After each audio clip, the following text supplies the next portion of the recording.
जब आप दूसरों के लिए अच्छा चाहते हैं तो वही चीज़ें आपके जीवन में वापस आती है। यही प्रकृति का नियम है।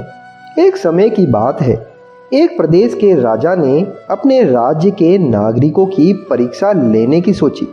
उसने अपने सैनिकों को सड़क के बीच में एक बड़ी चट्टान रखने के लिए कहा। चट्टान को बीच सड़क में रखवाकर राजा ने अपने सैनिकों से छुपकर उस चट्टान पर नजर रखने के लिए कहा कि उस चट्टान को रास्ते से आखिर कौन हटाता है।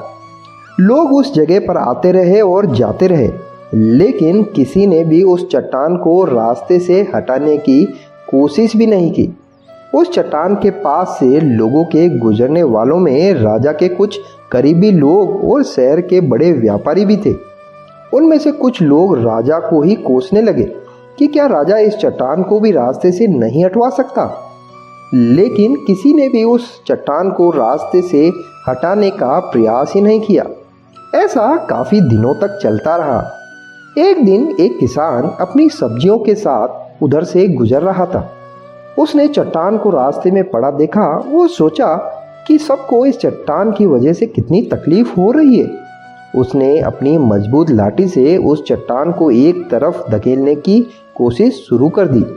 काफी कोशिश के बाद वह उससे सड़क से हटाने में कामयाब हो गया। चट्टान रास्ते से हटाने के बाद किसान अपनी सब्जियों को उठाकर जाने ही वाला था कि अचानक उसकी नज़र एक पोटली पर गई, जो ठीक उसी जगह पड़ी थी जहां से उसने वह चट्टान हटाई थी। उसने उस पोटली को खोलकर देखा तो उसमें सोने के कई सिक्के थे और उन सिक्कों के साथ राजा का एक संदेश भी था, जिसमें लिखा था कि ये सोने के सिक्के उसके लिए हैं जो इस चट्टान को रास्ते से हटाएगा। दोस्तों, बिल्कुल ठीक इसी तरह हम सबके जीवन में भी कई परेशानियां आती हैं।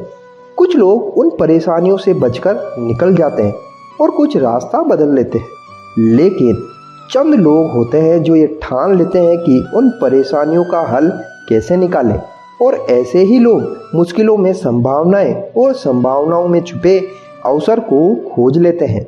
मजबूत इरादे और नेक दिल के साथ की गई कोशिशों के परिणाम हमेशा अच्छे आते हैं।